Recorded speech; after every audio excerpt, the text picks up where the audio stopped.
Nós somos tremendamente abençoados hoje com a palavra de Deus pela manhã, né, com o Luciano. Vamos pedir a Deus que seja assim também à noite. Pai, nós te agradecemos pela tua igreja reunida, Senhor Pai, e nós nos reunimos em torno da tua palavra. Nós, Senhor Pai, nos reunimos para orar a tua palavra, cantar a tua palavra, pregar a tua palavra. Ó Deus, não queremos nada, Senhor Pai, que flua da mente, Senhor Deus, do humanismo secular, Senhor Deus. Nós sabemos, Senhor Deus, que isso são soluções mortais, ó Deus, que envenenam mais ainda a alma e a afasta mais, Senhor Deus, da verdade que ela precisa. São fontes falsas, são miragens no deserto, Senhor Pai, que afastam mais ainda os sedentos, Senhor Deus, da verdadeira água, Senhor Deus, que tanto necessitamos. Então que nossos corações sejam levados pelo Teu Espírito à Tua Palavra. Nós sabemos, Senhor Pai, que ainda que nós levássemos, Senhor Pai, um animal, Senhor Deus, à beira de uma água, não podemos fazê-lo beber, não podemos fazê-lo realmente suprir as grandes necessidades, Senhor Deus. E a mesma coisa é quando pregamos a Tua Palavra.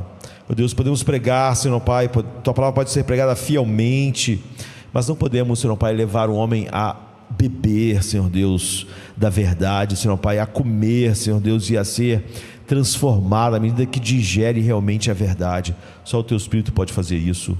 Então, ó Espírito Santo, faça em cada coração aquilo que é necessário.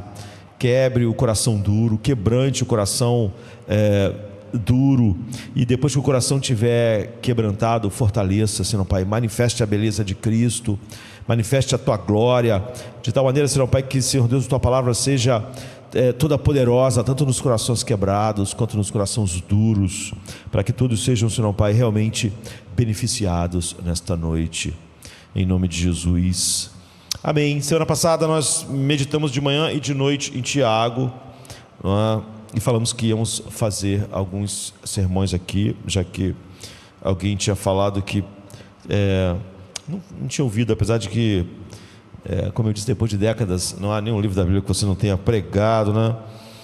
E a gente começou então, a gente fez do verso 1 ao 4, né? de manhã, depois fizemos até o 8, de 5 ao 8, e vamos fechar essa primeira parte da carta, do verso 9 ao 12, que diz assim: o irmão de condição humilde deve orgulhar-se da sua alta posição, mas o que é rico deve orgulhar-se da sua humilhação, pois ele passará como uma flor do campo, porque o sol se levanta com o calor escaldante e seca a planta, sua flor cai e sua beleza é destruída. Da mesma forma, o rico murchará enquanto vai tocando seus negócios. Feliz é o homem que persevera na provação, porque depois de aprovado receberá a coroa da vida que Deus prometeu aos que o amam. Essa é uma passagem incrível, né? Você vê que até a linguagem assim nos deixa como se a gente estivesse num lugar muito alto e já sem muito ar, nós ficamos meio tontos, não é? O irmão de condição humilde deve orgulhar-se da sua posição, mas o que é rico deve orgulhar-se da sua humilhação, porque ele vai passar como a flor do campo, porque o sol se levanta com calor escaldante e seca a planta, a sua flor cai e sua beleza é destruída. Da mesma forma, o rico vai murchar enquanto vai tocando os seus negócios. E feliz é o homem então que persevera na aprovação, porque depois de aprovado receberá a coroa da vida que Deus prometeu aos que o amam. Então é uma passagem incrível, e quando a gente se depara com passagens assim e olha para ela e se debruça um pouco, o nosso coração fica muito, muito, muito cheio. Infelizmente, então eu vou me sentir como uma daqueles recipientes enormes, não é? Que tem um gargalo pequeno, não é? Então você não consegue rapidamente despejar tudo. Imagina, você tem um recipiente enorme, mas que tem uma saída pequena e um gargalo pequeno. Você pode virar ele e aquilo vai sair devagar, porque o espaço para sair é pequeno diante de tanta coisa.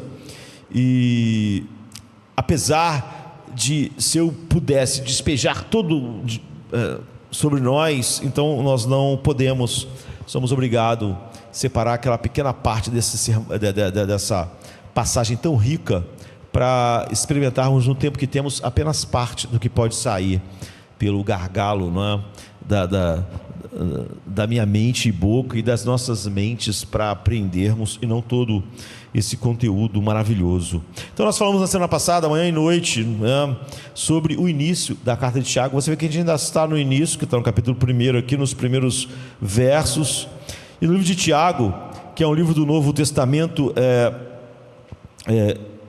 diferente dos outros, né? Eu falei que ele se parece mais com os livros de sabedoria do Velho Testamento, Provérbios. E nesse primeiro capítulo a gente está analisando todas as coisas aqui giram em torno de um tema só, não é? Que são provações, problemas, aflições, sofrimento. Isso está na mente de todas as pessoas com quem Tiago está falando. E algum tempo atrás eu estava lendo numa sessão de resenha, né, de críticos de livro, num site americano muito bom de resenhas. A gente vai ficando mais velho, né? A gente já sabe que não vai ter tempo de ler todos os livros que a gente quer ler, então a gente começa a ficar mais criterioso, não é? Como você não vai poder ler tudo até você morrer, você já não sente como antigamente, que você pode ler, realmente, simplesmente ler um livro, não estou falando só livro de teologia, né? Qualquer livro, um livro ruim, e o tempo passar, você quer aproveitar. Então esses sites que tem lá uma seção de crítica, é bom porque você pode ter uma ideia, não só uma sinopsezinha de quem quer vender o livro, vai falar só coisa que você quer ouvir, mas alguém que realmente faz uma crítica do livro todo e dá uma ideia. Eu leio muitos sites assim, né? Não tem muitos, não tem aqui no Brasil quase, mas eu leio, e havia uma série inteira de livros, e aí eu li alguns por causa da resenha, sobre a teoria da complexidade, né? Que há alguns anos se tornou uma tendência entre cosmologistas e cientistas, em vez de simplesmente a teoria do caos sozinha, não é? Cresceu isso. E então lá estava alguns livros que vai falar que, olha, é impressionante, não teríamos vida orgânica, não teríamos mundo, não teríamos civilização se tudo não acontecesse de forma exata.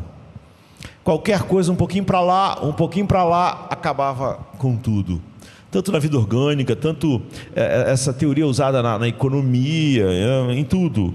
Então precisava de ser de forma exata, de tal maneira que, se no início do universo tivesse determinada temperatura acima do que ele, então todas as coisas não iam ser como são. Tudo necessita de uma complexidade, mas muito refinada, para poder dar os resultados que deram. Então a teoria da complexidade diz que parece haver quase como um plano no universo, não é? E esse ajuste fino. Só que quem escreveu aqueles livros não são cristãos, eram cientistas falando. Mas o crítico, que era o que eu estava lendo, não era os livros, mas os críticos falando sobre os livros. Mas, como eu falei, não sinopse, críticas grandes, né? E o crítico simplesmente não suportava mais, ele diz, esses vários livros que falavam a respeito disso, e essa ideia de que parece haver uma ordem, de que parece haver um plano por trás. Eu achei interessante o argumento do crítico, porque aquilo ali perturbava ele, que ele não suportava mais aquilo. E ele diz: se existe um plano, por que há tanto sofrimento nele, no mundo? Se existe um plano por trás do universo, por que então ele está cheio de dor e de sofrimento? E eu acho essa uma conclusão muito comum, não é? Não às vezes colocada de maneira tão complexa como o crítico estava colocando, mas você vê isso na mente, na média das pessoas e dos cristãos também. Se uma coisa é muito ruim, eu penso que aquilo ali não é um plano, aquilo é um acidente, aquilo é uma tragédia. não é? Não consigo ver um plano que inclua, porque normalmente quando a gente faz plano, os nossos planos, eles são muito assim, nossos planos é tudo dar certinho, não é? Então no nosso plano nunca tem dor, nunca tem sofrimento, nunca tem perda, porque a gente planeja, ainda bem que a gente não é a mente por trás dos planos, né? A gente planeja tudo assim, tudo muito superficial, né? Então a gente não vê nenhum lugar para isso. E é o que ele estava dizendo, ele, olha, eu não vou nem discutir os temas em si, porque eu não sou um cientista como eles, eu só vou dizer o seguinte: se houvesse um plano, por que há tanto sofrimento, por que há tanta dor? Então, você vê a reclamação dele, na verdade não tinha nada com a teoria da complexidade, ele nem estava querendo refutar o cientista, mas o crítico simplesmente não suportava sequer uma discussão sobre a ideia de que talvez houvesse um plano por trás de tudo, um plano para o mundo, porque haveria, se houvesse um plano realmente, tanta dor. A dor era incompatível na mente dele com um plano. E nós somos assim. Quando Tiago está falando do sofrimento de um jeito que a maioria dos cristãos não vão falar. O cristão normalmente hoje, como o mundo, ele vê o plano como esse crítico só como um problema. Qual o plano disso? Para que eu preciso disso na minha vida? Por que aconteceu isso? Isso não era para ter acontecido. Ou seja, nós como aquele homem, talvez se você olhasse a crítica e a crítica mordaz dele, você ia falar que está errado. Mas a verdade é como a maioria das pessoas pensa na sua vida. Olha, se está acontecendo isso, tem uma coisa errada. Não consigo ver um plano para isso aqui. Isso aqui simplesmente é ruim. Isso aqui podia simplesmente ser tirado da minha vida. E se fosse tirado, tudo ia ser melhor. Não concebo um plano como o homem lá, totalmente agnóstico. Não consigo ver um plano em que inclua o sofrimento. Só de haver o sofrimento, para mim, já não tem plano nenhum. Toda vez que o sofrimento entra na minha vida, eu vejo isso só como um problema, que quanto mais rápido sair, melhor, porque eu não vejo nada. Não consigo conceber um plano, a não ser como os meus planos, em que tudo dá certo, tudo é fácil, não há resistência, não há lugar para nenhuma daquelas coisas que isso desenvolveria. Então, isso está na mente de todos, de certa forma. Se Deus falasse, olha, tá bom, você vai fazer o plano para a sua família, você vai fazer o plano de toda a vida dos seus filhos. E como é que seria o plano? Você incluiria dor, perdas, decepções? Você incluiria a morte? Estaria no teu plano? Ou você também, como aquele homem, pensa, se houver plano não haverá essas coisas? Então estamos chegando no final dessa passagem que começou no versículo 2 do capítulo 1, não é? E ela prossegue até o 12, e vamos olhar para a última parte dela. Agora, como muitos não estavam nem vendo pela internet, nem estavam aqui no domingo passado, vou fazer um breve resumo. Não posso fazer isso quando falar sobre outras partes aqui do livro, porque se a gente sempre falar um pouco sobre o que falou antes, a gente perde muito tempo do que pode falar agora, né? Mas primeiro a gente viu de maneira ampla como as provações são inevitáveis, né?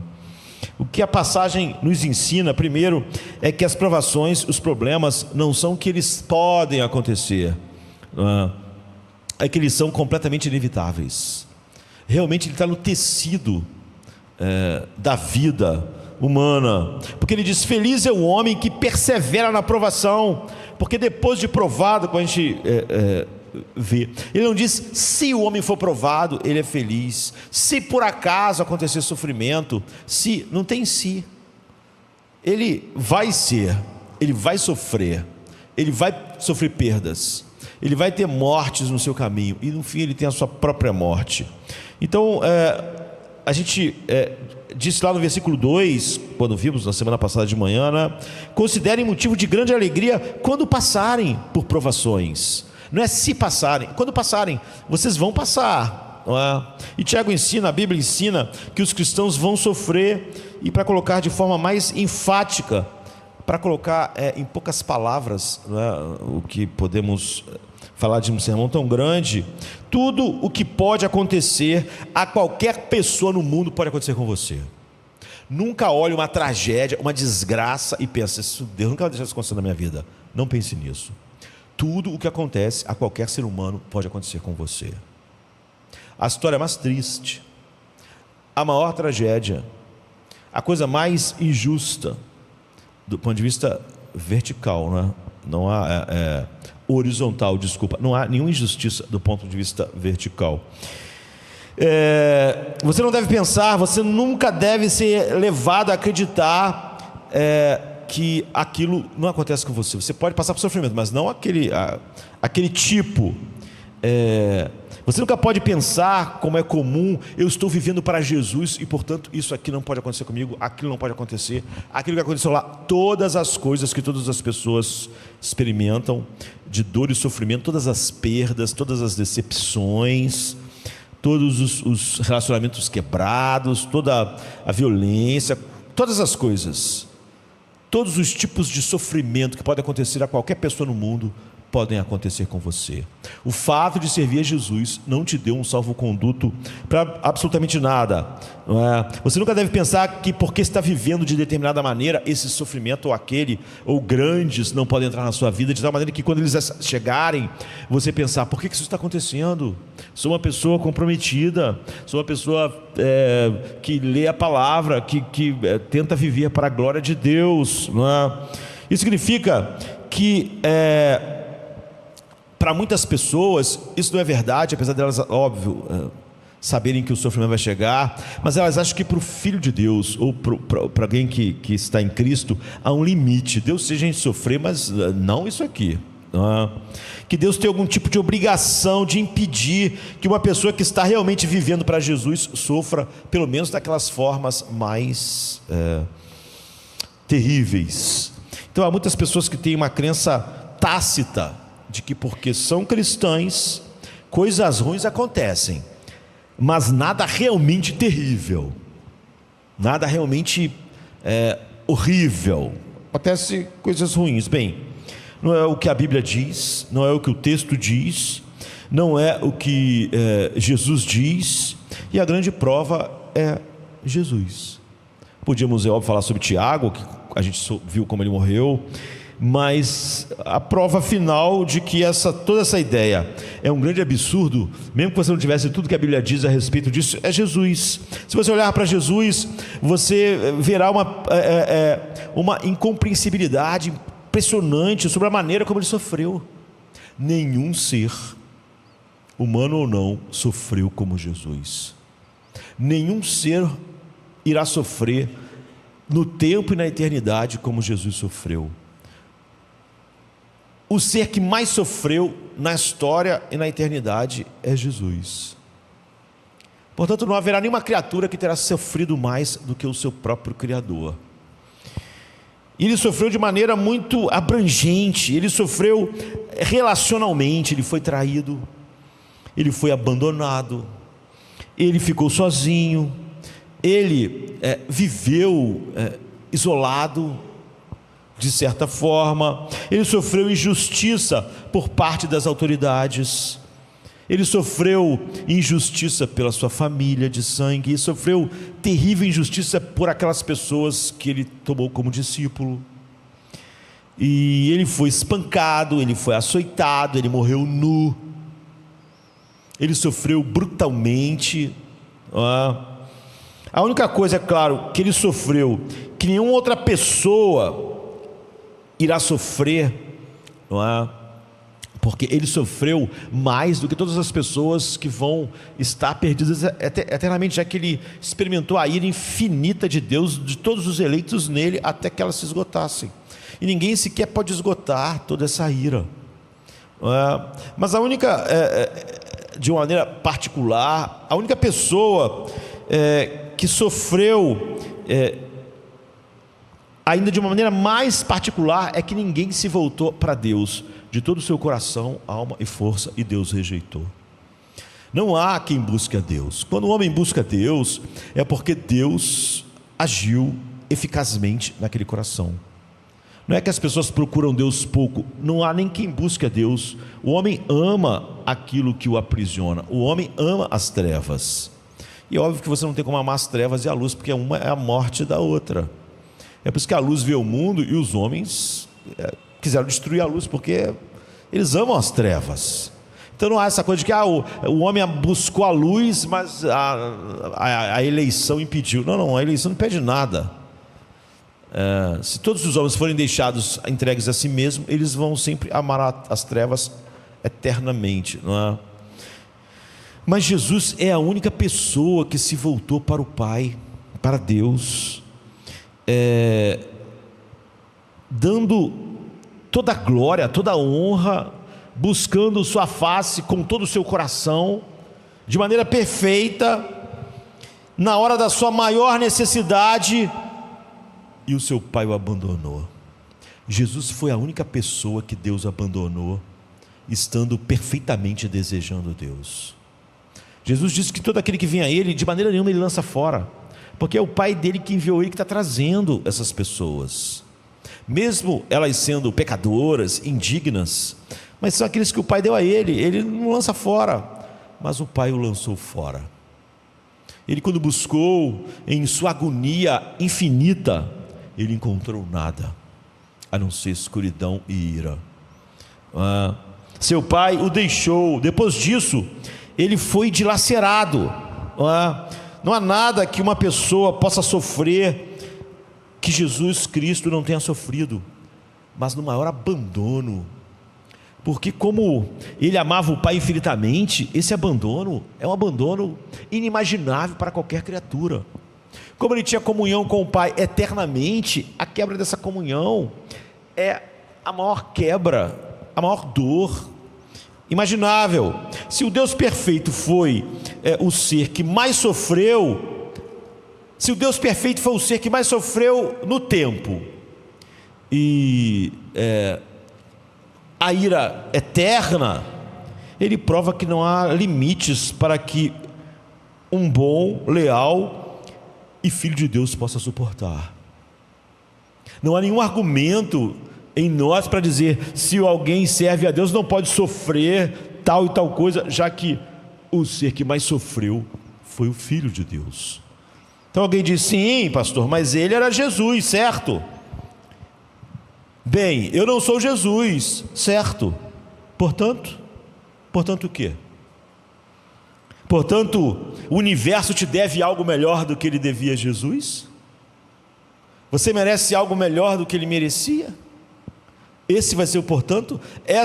Porque esse é o argumento. Ele era Jesus e eu não. Quer dizer, ele podia, o universo não devia nada a ele. O Pai podia esmagá-lo, mas ele não pode esmagar. Há muitos cristãos que pensam sobre o homem ímpio, os anjos. Deus não pode esmagá-lo. Essas mesmas pessoas acham muito bom o Pai ter esmagado o Filho. De alguma maneira estranha, elas acham que o ser humano, o seu parente ou alguém próximo tem um valor maior do que Cristo, de maneira que ela acha que isso não pode ser feito. Em Cristo pode. Quando a pessoa diz: olha, ele era Cristo, mas eu não sou Jesus, então a pessoa está querendo dizer o quê? O universo, Deus, o plano eterno deve uma vida melhor a mim, ou algo a mim que não devia a Jesus. Ele podia ser esmagado, ele podia sofrer o peso infinito da ira de Deus. De alguma forma, você merece uma vida melhor do que Jesus. De alguma forma você pode chegar diante do Pai e realmente dizer que você tem coisas que você merece, que Jesus, óbvio, não teve, mas que você merece e ele não merecia. Então, como um cristão disse certa vez, uma cristã, na verdade, né? Jesus sofreu não para que não sofrêssemos, mas para que em nosso sofrimento nos tornássemos como Ele. Aquele que mais sofreu, como Ele sofreu, e isso não é um salvo-conduto do sofrimento nosso. É óbvio que não há nada de expiatório em nosso sofrimento como havia no dele, mas é para que agora, quando a gente sofra, a gente seja mais conformado ao que Ele é, não é? O padrão, a imagem da qual todos os filhos de Deus estão sendo transformados. Portanto, não há imunidade. Olhe para Jó. Não há Deus não deixaria o filho de Deus perder 7 filhos. Deixaria. se esse for o propósito de Deus. Você pode dizer assim: não acredito que Deus possa ter um propósito desse. É exatamente o que o agnóstico estava dizendo, que se houvesse um propósito, não podia haver sofrimento. O agnóstico e você estão dizendo o seguinte: a cruz não pode ser o propósito de Deus, porque é o maior sofrimento. E se o sofrimento não pode estar dentro do propósito de Deus, a cruz, que é o maior de todos os sofrimentos, não pode estar no propósito de Deus. E isso encerra a tua relação com a Bíblia, e você pode caminhar sozinho pelo mundo. E as provações podem trazer sabedoria, foi o que nós meditamos à noite. É óbvio que de manhã à noite a gente caminhou até chegar ao Calvário. Aqui a gente está dando só o tema, né? A segunda coisa que a gente analisou, e novamente a gente menciona porque passa rápido na nossa mente, não é? E a gente precisa estar com isso para continuar. É importante ver que nós precisamos de sabedoria à luz do sofrimento. Que quando o Tiago diz, peçam a ele sabedoria, que dá a todos, ele não está falando sobre sabedoria de maneira geral ali. O tema é o sofrimento, o tema são, você deve ter alegria pelas muitas provações, mas você deve ser sábio, senão essas provações não fazem nada. Elas fazem o que normalmente ela faz no homem, deixa ele mais amargo, mais revoltado, mais vitimizado, mais culpando todo mundo. Na verdade ele queria culpar Deus, mas ele não pode, então ele culpa as pessoas, culpa onde ele foi criado, culpa com quem ele vive, culpa a igreja, culpa o pastor, culpa os irmãos, ele culpa o mundo inteiro. Então é importante ver isso, especialmente à luz do que a gente vai olhar hoje, que é um dos propósitos do sofrimento e das provações. Então a gente viu que é a sabedoria, e lá no versículo 5 nós somos informados: quando você sofre, quando está com problemas, Tiago diz, peça a sabedoria. Os sofrimentos só são uma bênção transformadora. Se você é tolo, não é. E esse é realmente um dos principais propósitos das provações. Não é que você precisa de sabedoria na provação, como a gente viu, mas que o propósito da própria aflição é te fazer mais sábio. Ele disse que você vai ter um caráter aprovado, de que tua fé vai se tornar armadura, de que aquelas coisas que o Espírito Santo desenvolve, paciência, longanimidade, benignidade, domínio próprio, então são coisas que ele desenvolve à luz disso. E a gente viu que torna um problema um problema. Há coisas pelas quais você passa agora que realmente não são tão ruins para você como foram no passado, quando você passou por elas. Mas 5 anos atrás elas foram devastadoras, e 10 anos atrás terríveis. Agora, por que elas eram piores, essas situações para você naquela época, do que são agora? Se elas são as mesmas coisas, porque agora você sabe o que fazer, porque você se tornou mais sábio. Agora você sabe como navegar aquele mar tempestuoso. O que torna um problema é que você não tem sabedoria para aquilo. É exatamente quando o problema bate, ou um tipo de problema bate, na qual não há sabedoria em você para lidar e para estar naquela situação. Então você só vai manifestar tolice. Às vezes aquele mesmo problema, ou um problema similar, 10 anos depois, ainda é dor, não é? Mas você sabe lidar com aquilo de uma maneira totalmente diferente. Por que se é o mesmo problema? Se são essencialmente as mesmas. Pedro não sabia lidar com... Eu por exemplo, hoje preparei um sermão em Atos, porque quem ia pregar é o Luciano, mas eu sempre estou preparado, porque quem vai pregar pode não chegar, pode o ônibus ter um problema, o Uber, o carro, né? E eu preparei um sermão em Atos, né? Em Atos 5, e estava mostrando a coragem incrível de Pedro. Agora, como assim? Diante do problema de morrer, Pedro tinha sido mal covarde, não é? E não só Pedro, todo mundo ficou com medo. E logo no início de Atos, aqueles homens são simplesmente as pessoas mais destemidas que você vai encontrar na vida. E a postura deles é incrível, porque é destemido, e claramente destemido diante de todos. Agora, a morte violenta por espada, crucificação, é terrível. Era terrível antes, porque agora, diante do mesmo problema, diante da mesma situação, do mesmo tipo de dor, Pedro é exatamente o oposto. Pedro está agindo de uma maneira totalmente diferente. Não vamos parar de fazer isso. Não vamos, mais importante é obedecer aos homens, obedecer a Deus do que aos homens. Se vocês nos bateram, mas se nos soltarem, nós somos testemunhas. Como é que nós não vamos testemunhar? Como é que vamos ficar quietos? Agora, isso é enfrentar o mesmo problema de maneira muito diferente. O problema não é diferente. Quando Pedro negou a Jesus, porque ele tinha medo de morrer. Do que aquelas pessoas vão fazer com o seu corpo, de como é matá-lo, e ele morrer. Agora ele está diante da mesma situação, ele vai morrer. As pessoas já tinham batido nele e falaram que iam matá-lo.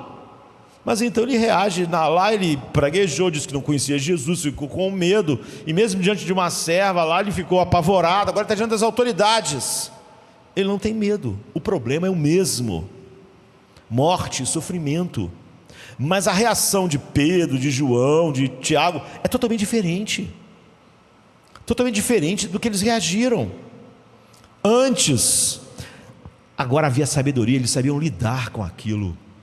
Antes não havia. Então havia o quê? Tolice, então desespero. A Bíblia diz a você como saber a diferença então entre o tolo e uma pessoa sábia. Quando não há sabedoria diante de um problema, então você tem um sofrimento realmente devastador. Então todos se acham sábios, a Bíblia diz.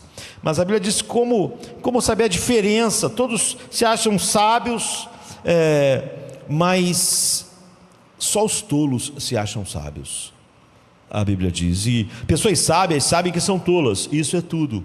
Portanto, Tiago está dizendo: quando você sofrer, você deve pedir sabedoria a Deus. É a única maneira daquilo ser um motivo de alegria realmente na vida. Então, quando você entra em problemas, você obtém um pré-requisito para a sabedoria. Você vai se tornar mais sábio ou não, mais sábio ou vai agir como o mais tolo de todos. E o pré-requisito para ser sábio é sentir como, pelo menos nesse único lugar, nessa área onde o sofrimento está batendo, nesse ponto, eu me sinto um tolo, porque eu não sei o que fazer. Isso tem um potencial enorme, destrutivo, não é? Porque eu não sei o que fazer. Você vê, quando Pedro sabia o que fazer e tinha o poder de fazer, então a morte não era assustadora para ele, não era o problema que era antes. Então você clama por sabedoria quando percebe que a sua tolice é o problema no sofrimento. Se não fosse pelos problemas, você ia permanecer tolo, porque você não ia ver a tolice naquela área. É exatamente o sofrimento ou a dor naquela área que fez Pedro ver quão covarde ele era, quão tolo ele era, quão incapaz ele era de lidar. Talvez se ele nunca se sentisse ameaçado, ou sua vida não tivesse ameaçada, ou até alguém está doente, uma doença que pode levar à morte, ou o médico diz que aquilo não tem como ser resolvido, quando a pessoa descobrirá, porque não descobriu antes, infelizmente, a sua tolice e sua capacidade de lidar com aquilo. E Pedro permaneceria tolo para sempre, se aquele sofrimento e aquela pressão enorme naquela noite não tivesse entrado na vida dele. Então você se sente sábio até entrar em apuros. Naturalmente Pedro se achava corajoso. Se você voltar um pouquinho antes, ele vai dizer o quê? Todos podem te negar, menos eu. Então ele se achava, ele era tolo, mas ele era tolo e se achava sábio até realmente um problema chegar, e ele descobriu a sua tolice. Então as provações trazem sabedoria assim. Você vê, Tiago diz, quando elas trazem a dose de sabedoria e você busca saber, porque você sabe, isso aqui é um sofrimento terrível apenas porque eu sou tolo. Isso aqui está revelando exatamente como eu não sei lidar com isso. Então, como as provações trazem sabedoria? Uma última referência a isso. Algumas pessoas me perguntam sobre isso essa semana, me perguntaram a respeito disso depois dos sermões da semana passada. Há um estudioso famoso, não é, um psicólogo chamado Jeremy Kagan, que é um dos grandes estudiosos do desenvolvimento infantil. Na verdade era, né? Ele morreu em 2021. Ele foi um psicólogo americano, não é? Professor de psicologia de Harvard, e se formou em Yale, então era alguém assim capacitado, e ele é um dos pioneiros da psicologia do desenvolvimento. E em 2001 ele foi listado como entre os maiores psicólogos do século, eminentes do século XX, junto com outros realmente grandes como Jung, né? E ele, nos seus estudos, ele disse, né, na sua obra, que as crianças, basicamente, inicialmente ele falava 2 tipos de temperamento. Depois ele colocou mais um. E ele definiu inicialmente esses temperamentos como inibido e desinibido. O inibido se refere a um perfil que a gente chamaria de tímido, que é mais tendente, tende mais para ansiedade diante de todas as coisas, é mais inibido, é mais tímido e mais medroso, enquanto o desinibido se referia a um comportamento, a uma aparência de comportamento mais ousado diante das coisas, mais sociáveis, mais extrovertidos. E isso significa que ele diz, isso é inato naquelas pessoas, é como elas naturalmente nasceram mais propensas para uma coisa ou para outra. E depois ele diz que incluiu mais uma chamada um ser mais filosófico. E então há essa criança inibida, que ela seria mais ansiosa, e a desinibida, que é mais agressiva, e a filosófica. E ele diz que ele parte do princípio de que inicialmente ele achava que foram a criação, como as crianças, os ambientes, como elas foram educadas, mas que depois ele chegou à conclusão de que não há nada disso. As pessoas, de alguma maneira inata, tendiam a agir dessa forma, não é? E ele disse que a melhor coisa é quando você vê as pessoas reagindo a uma ameaça, para perceber isso. E você pode ver isso, ele diz, desde que são crianças, depois quando vão se tornando adultos. Então ele diz que o temperamento ansioso tende a fugir das ameaças, a fugir dos problemas, a fugir dos grandes embates da vida, que automaticamente a tendência é fugir. E já a que ele chamou de desinibida tem uma tendência oposta quando ela vê uma ameaça. A ideia, o impulso inicial é: vamos pegar isso antes que isso nos pegue. Não é? Eu estou vendo uma ameaça, em vez de eu ter aquela propensão a fugir, a propensão é: eu vou pegar isso antes que isso vai me pegar, então eu vou pegar antes, vou fazer antes. Já o temperamento filosófico, ele realmente fica pensando muito, porque ele pensa, acho que isso não é, na verdade, uma ameaça. Ou seja, ele nem tem a tendência em fugir, nem a tendência em tomar a frente, porque ele acha, isso aí não vai dar em nada, não é? Isso aí, eu estou achando, isso parece uma ameaça, mas no fundo isso não é uma ameaça. Então ele não faz nada, ele não foge nem... enfim. Então o temperamento inibido ou ansioso tem de se afastar da ameaça, essa é a ideia, né?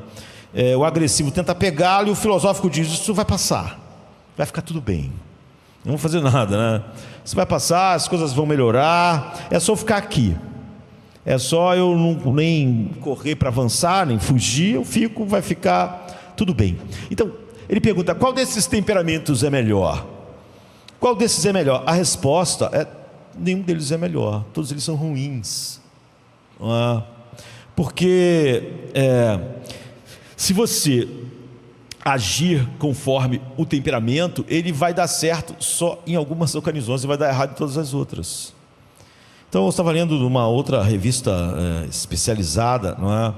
Uma revista muito antiga que existe até agora, foi fundada em 1857, não é? Só por pessoas assim intelectuais que são famosos até hoje, apesar de fazer tanto tempo. Então é uma revista literária, cultural, e havia um artigo a respeito disso. Eles disseram: veja, as pessoas ansiosas prosperam em situações extremamente perigosas, ou as pessoas inibidas, não é? Porque elas sempre estão pensando em fugir.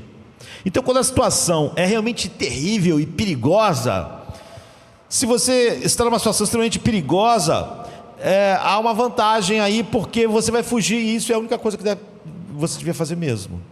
Porque aquilo ali é tão grande, tão forte, ou o problema é tão grande que, se você enfrentar, está morto. Que a única coisa que deve ser feita é fugir. Mas você vê, esse vai ser o padrão daquela pessoa. Se você está em uma situação extremamente perigosa, é bom você agir assim. Então acaba que essa pessoa vai agir de uma maneira correta. Elas fogem. E a coisa mais apropriada em algumas situações é fugir, é correr, é não ir para o embate. E por quê? Porque fazer o contrário é morte certa. E a melhor coisa é sair. Então, em situações muito, muito perigosas, não apenas físicas, de todo tipo de situações em que nossas vidas estão envolvidas, as pessoas inibidas ou ansiosas, entre aspas, prosperam. Eles se saem melhor porque a abordagem apropriada era fugir mesmo. E eles fugiram. Mas e as outras, as agressivas, ele diz, essas pessoas, esse artigo, essas pessoas, elas se dão bem em situações moderadamente perigosas, porque as pessoas assim, agressivas, se saem melhor, porque em situações moderadamente perigosas e não terríveis, a melhor coisa a fazer é agarrar o touro pela unha, né, pelo chifre. É você realmente enfrentar aquilo e não fugir. Então, em situações altamente perigosas, se você tentar agarrar o touro com chifre, você vai morrer, porque aquilo é altamente perigoso. Mas em situações moderadamente perigosas, essa é a coisa certa a fazer. Agora, as pessoas filosóficas se saem melhor em situações seguras, que só havia perigo aparente, mas não havia um perigo real, porque as pessoas filosóficas estão sempre em negação. Elas estão sempre dizendo: isso aí não é tão sério, isso não é tão grave. Se aquilo realmente não for tão sério, nem for tão grave, então ela acerta nessas situações. A pessoa filosófica, ela diz assim: isso vai passar, e realmente aquilo vai passar. Então aquela atitude, ela realmente combina com a realidade. E alguns de vocês podem estar pensando assim: espere um pouco, agora eu entendo o meu casamento, né? Os problemas do meu casamento, naquelas relações que eu tenho.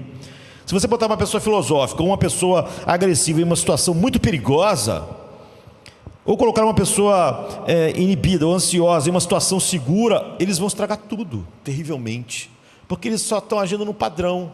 Eles sempre atacam, ou eles sempre fogem, ou eles sempre acham: vai passar, não precisa fazer nada, vai dar tudo certo, não é?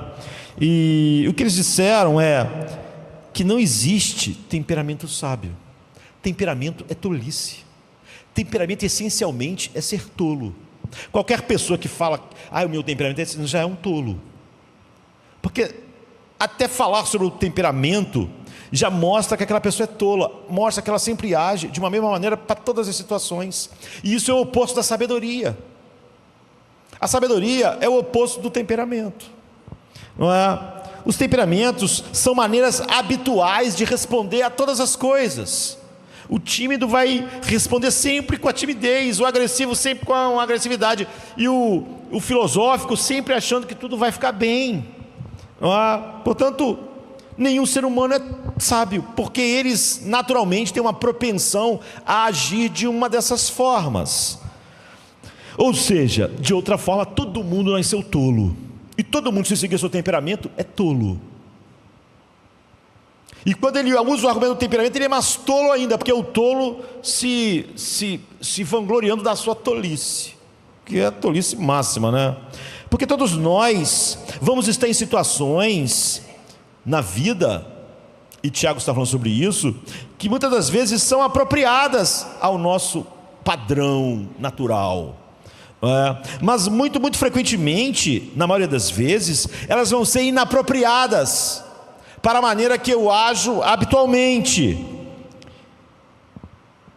Isso quer dizer que fundamentalmente nós não somos sábios, e a tolice está em quase tudo que a gente faz. E é por isso que é óbvio, tudo à nossa volta é uma bagunça, porque todos estão agindo assim. Então, como eu disse, ele é um dos maiores na área do desenvolvimento infantil, foi, né, na sua obra, como os pais devem lidar com as crianças.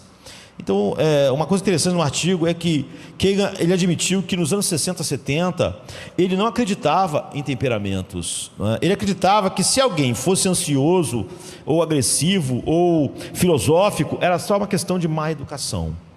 Essa pessoa não foi educada direito, essa pessoa ficou em ambientes, em situações que fez ela ficar assim. E ele via crianças que eram basicamente tolas. E ele disse que lá no início ele sempre dizia: bem, os pais fizeram isso a essa criança, e agora ela vai crescer assim. Porque Kagan tinha uma filosofia humanista que dizia que as pessoas em si mesmas, naturalmente, eram de certa forma não corrompidas, que as pessoas nascem puras, nascem sábias, e que os pais corromperam. Ou seja, o temperamento nada mais era do que uma corrupção que foi feita pela criação, pela sociedade. Mas de fato ele diz que entramos na vida arruinados já, agindo habitualmente em relação à vida de maneira inapropriada, que não é os ambientes, ou os pais, ou as coisas que criam isso, que o ser humano não nasce puro e maravilhoso, e alguma coisa faz isso com ele, que ele já nasce assim, ou seja, ele já nasce essencialmente tolo, tendo uma resposta mais ou menos igual para todas as coisas que vão acontecer na sua vida. Agora, o que eles disseram no final foi: bem, então o que os pais devem fazer? Já que eles não estavam tratando do evangelho aqui, né? Ele diz, tradicionalmente nos anos 60, 70, havia muita conversa sobre como os pais precisavam apenas deixar a criança, deixa ela se desenvolver, não fica cortando aqui, cortando ali, não, você tem que deixar ela, dar o ambiente ali seguro para ela ser o que ela vai ser, porque essencialmente eles, até cristãos acreditam nisso, né? Eles acreditavam que a criança em si é boa, e se os pais não tiverem essas intervenções, não iam causar aquelas deformações, porque as crianças entravam no mundo de certa forma puras e lindas. Agora, eles estavam dizendo lá, esses pensadores, né? Isso não está certo. O que eles devem fazer? Ele diz, é o contrário. Os pais devem pegar uma criança que é naturalmente tímida e começar a colocá-la em situações desagradáveis para uma pessoa tímida, para que ela saiba agir não como uma pessoa assim nas situações. Ela tem que se tornar mais sábia. Se o pai proteger ela para tudo à sua volta se encaixar na sua resposta padrão, que é a timidez, é a fuga, então ela não vai estar preparada para se lidar com quase nada. Eles disseram, a criança otimista, e que por isso ela é agressiva, porque ela sempre acha que vai pegar o touro pela unha, precisa ser colocada diante de situações terríveis, que ela saiba então que ela não tem como pegar o chifre com a mão, que naquela situação a melhor coisa que tem é fugir. E as crianças que acham que tudo vai se resolver, tem que ser colocadas em situações que elas não se resolvam, porque ela precisa entender que muitas das vezes ela não pode achar que tudo vai ficar bem, simplesmente porque as coisas não ficam bem. As crianças otimistas precisam perceber que existem coisas terríveis. E como você faz isso? Eles estavam falando lá com pais, né? Então, os bons pais pressionam seus filhos a aprender uma gama maior de resposta do que elas naturalmente têm para as coisas. A resposta da timidez, a resposta da agressividade, ou a resposta filosófica. Tudo vai ficar bem. Então eles dizem, devem empurrar eles para situações nas quais eles se sentem desconfortáveis. Os pais não devem pensar que devem livrar os filhos das situações desconfortáveis, porque é só na situação desconfortável é que ele é pressionado a agir contra a resposta padrão que ele tem. Se o tímido é colocado em situações em que aquilo não vai funcionar, a resposta padrão dele, ele é forçado a começar a desenvolver uma certa sabedoria nas situações e não agir de maneira tola, que é simplesmente aquilo que é o contrário da sabedoria, que é temperamento. É o que a gente chama de temperamento. E você não pode então aprender sabedoria se fizer apenas o natural. Se a tua resposta sempre é a resposta habitual, a resposta natural, eu sou tímido, eu sou ansioso, então eu sempre respondo assim, então você é um tolo para sempre. Você não pode aprender sabedoria se fizer apenas o que está dentro do que é confortável para a maneira com que você responde às coisas. Então esqueça os pais e os filhos agora e vamos pensar em alguém muito maior e muito melhor. O que são provações? O que são problemas? São situações nas quais seu pai, Deus, está sendo um bom pai. As situações desconfortáveis, as provações de Pedro foram lugares onde Deus estava sendo um pai, como esses pensadores estavam imaginando que um bom pai faria. Pedro é um tolo, ele é um covarde. Eu não vou botar ele em situações sempre em que a covardia dele não apareça, nem a tolice dele, porque ele nunca vai saber que é um tolo. Ele vai ser tolo para sempre, vai sempre dar a resposta padrão. Como ele não está sendo colocado em situações onde essa resposta não funciona, então ele não sabe. Seu pai no céu, eu quando li esse artigo, é isso que vem imediatamente para a gente, não é? Porque a gente está lendo aquilo e a gente também é pai, não é? Pais, mães. Muitas das vezes você simplesmente deixa os filhos seguirem o seu caminho. Você está ocupado demais, você está cansado demais para intervir. Você não quer pressionar as crianças em seu ponto fraco, você quer proteger os pontos fracos.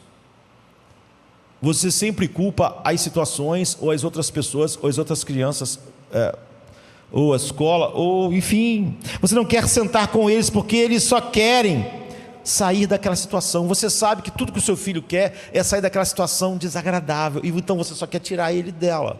Você acha que não há nada bom lá para ela realmente, e ela se encontra em uma situação na qual obviamente o seu temperamento não se encaixa, e elas simplesmente querem sair de qualquer situação que não se encaixe em seu temperamento. Não importa se é o inibido, o desinibido ou o filosófico. Eles não querem ter nada a ver com aquilo que é tão desconfortável. Então as crianças inibidas ou ansiosas não querem ser ousadas. As crianças agressivas não querem ser ternas. As crianças filosóficas não querem admitir e não querem ver quão ruim é uma situação. Querem sempre ter uma visão otimista das coisas e que tudo vai acabar bem. Você tem que sentar e trabalhar então com elas. Eu não sei se você vai fazer isso ou não. Eu não sei nem se eles que estavam falando, escrevendo obras, fizeram isso ou não. Talvez fracassaram terrivelmente, mas seu Pai Celestial vai. Ele vai empurrar você, Ele vai mostrar você. Jesus então é o exemplo de sabedoria. Nele estão escondidos todos os tesouros. Por quê? Assim como eu disse antes, se você quer ver sabedoria, olhe para Jesus. Jonathan Edwards, talvez o maior de todos os puritanos. Na verdade, você vê que um homem como Lloyd Jones diz que ele é o Everest, diz que Calvino e e Lutero são os Alpes, mas Jonathan Edwards é o Everest. Então, há um sermão de Jonathan Edwards para mim, e é difícil dizer isso porque os sermões de Jonathan Edwards são simplesmente incríveis, não é? Mas há um sermão chamado A Excelência de Cristo. Eu leio sempre esse sermão, de novo, e sempre eu sou extremamente abençoado, choro às vezes lendo. É incrível o sermão. Então ele é baseado em Apocalipse 5:5, e quem diz: então um dos anciãos me disse, não chores, eis o leão da tribo de Judá. Então ele destaca a partir daí, num sermão longo, né, em que Cristo se encontra nele excelências que são totalmente, parecem incompatíveis numa só pessoa. Você sabe o que encontrar numa determinada pessoa, numa pessoa terna, ela então não é agressiva não é terna, porque aquilo é meio incompatível. A gente viu que temperamento é tolice, não é? Então o texto fala de Jesus como leão e também um cordeiro, mas nada é mais diferente. Jesus foi o mais sábio e sofreu o maior sofrimento. Ele é o leão que agiu como cordeiro, e ele é um cordeiro morrendo, mas ele é um leão. São coisas incompatíveis, porque o leão podia acabar com tudo aquilo, como Deus Todo-Poderoso que ele era. E as duas coisas no sermão, exatamente o que ele vai ressaltar isso: o restante de nós somos naturalmente cordeiros, e não sabemos o que fazer quando encontramos em situações que devíamos ser leões. Ou somos naturalmente leões e saímos despedaçando tudo, porque não sabemos como agir quando precisamos ser cordeiros. A Bíblia, Jesus, quando está falando sobre sabedoria, fala sobre isso, fala sobre algo que é a mesma coisa que eles estavam falando, chamando temperamentos de tolice, porque ele diz assim: sede prudentes como a serpente. Ok, serpentes, prudentes, sagaz, mas seja manso como a pomba. Mas a serpente não é mansa, né? Ser as duas coisas, ser prudente como uma serpente, mas ser manso é como um cordeiro e um leão. São naturezas muito distintas para estar na mesma. Isso é sabedoria. Você vê, quem é prudente como uma serpente? Parece ser alguém do temperamento agressivo, sagaz, mas aí é manso como uma pomba, parece ser do oposto. Jesus, nele estão escondidos todos os tesouros de sabedoria e do conhecimento. Jesus, de certa forma, a gente pode dizer, ele não tinha temperamento, ele era sábio. E como ele era perfeitamente sábio, ele não tinha temperamento.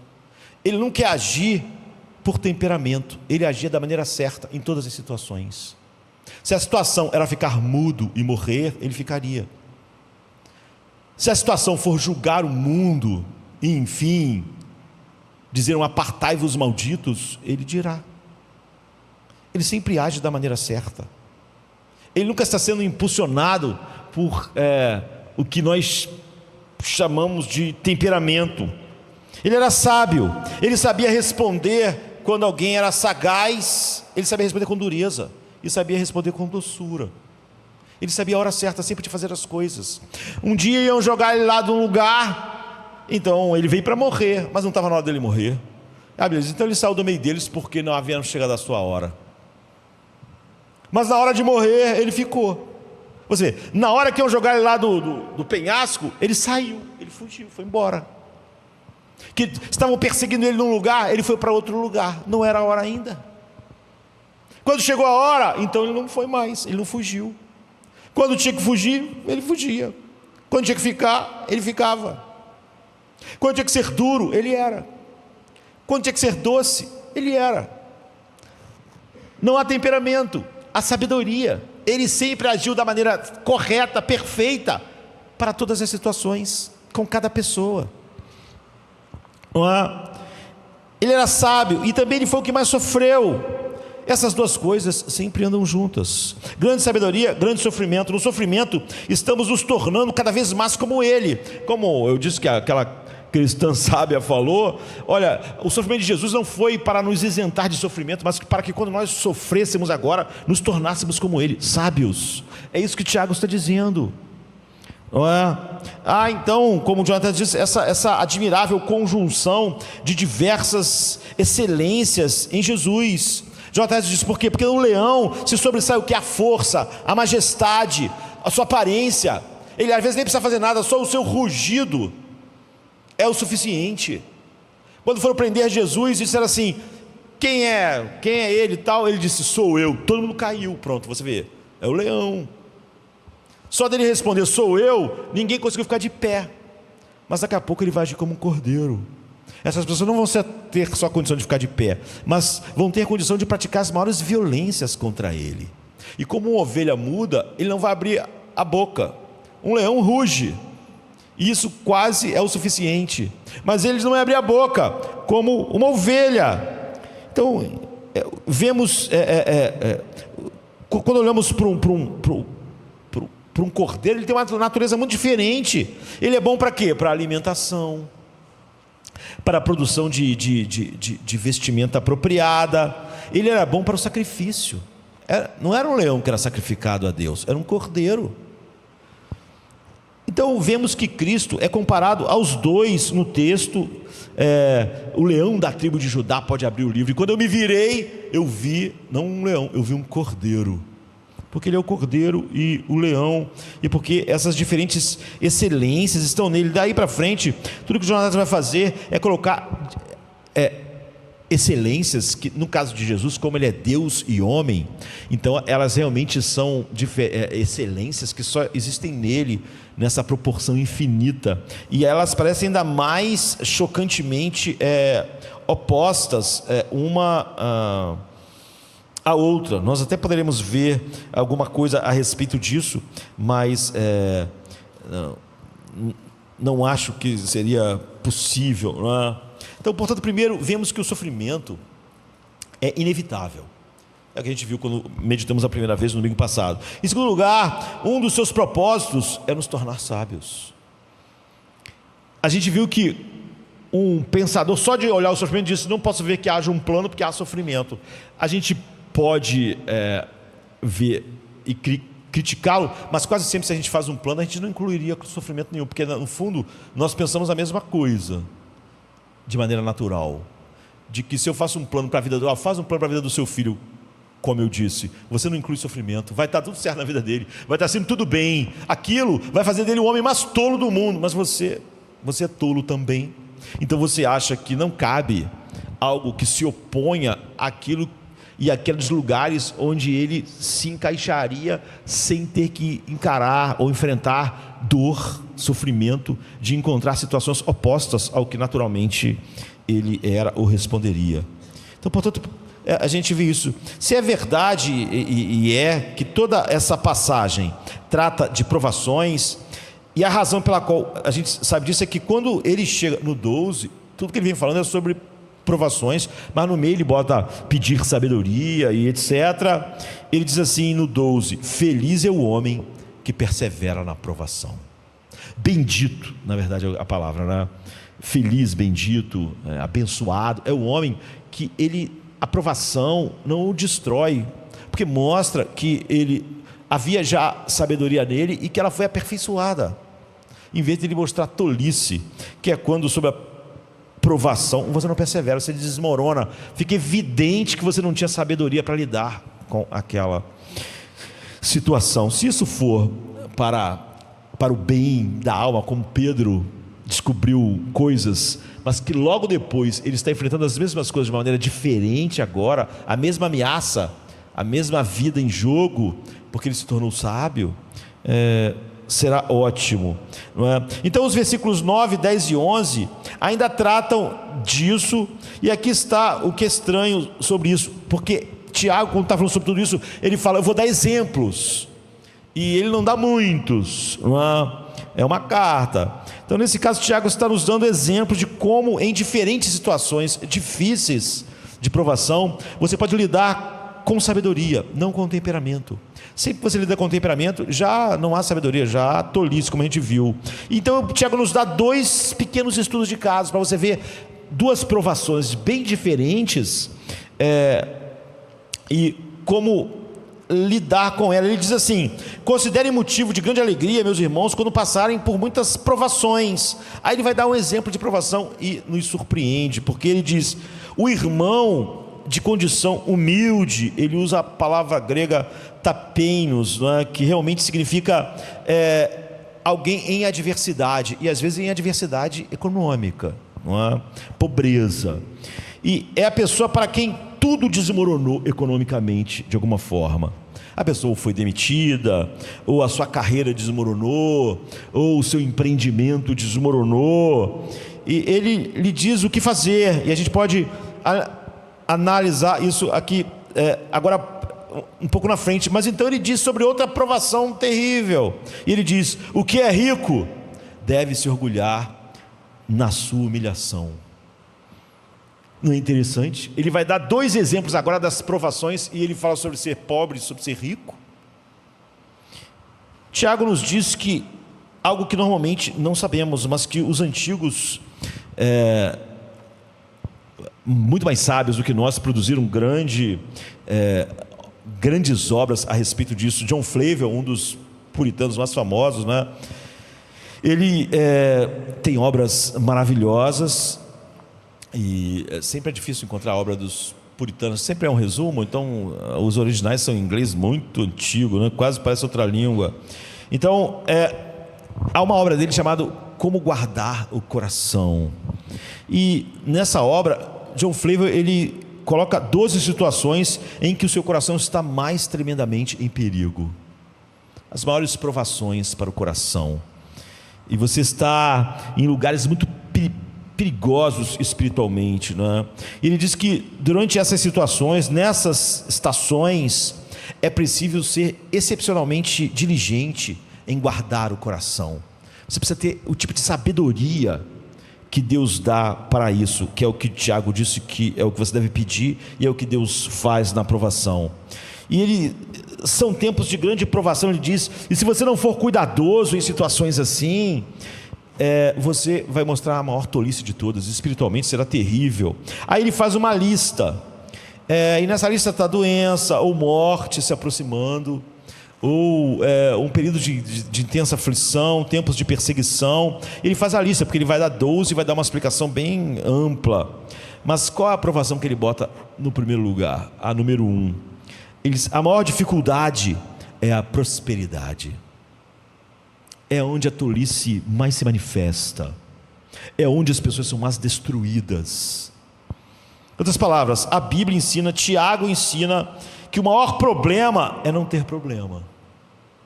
O maior problema e o tempo mais perigoso é quando você está sem problema. A maior provação espiritual é não ter provação. Você pode estar pensando: quando aquele irmão está passando por uma provação, então você está passando por uma pior. Você está fracassando, você nem está vendo. É a tolice no seu estado máximo. Você está agindo o tempo todo com as respostas padrão para a prosperidade, que é a tolice, não é? Então o maior problema espiritual é não ter problemas. Esse é o maior perigo espiritual na sua vida.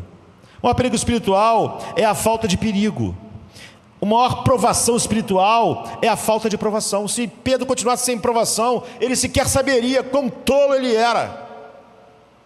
Seria terrível se ele continuasse naquela provação do tudo bem, do está tudo bem. Então Bernardo de Claraval, ele colocou da seguinte maneira: rara virtus est humilitas honorata, que significa ver um homem humilde na prosperidade é a maior raridade do mundo. Ver um homem na prosperidade sábio,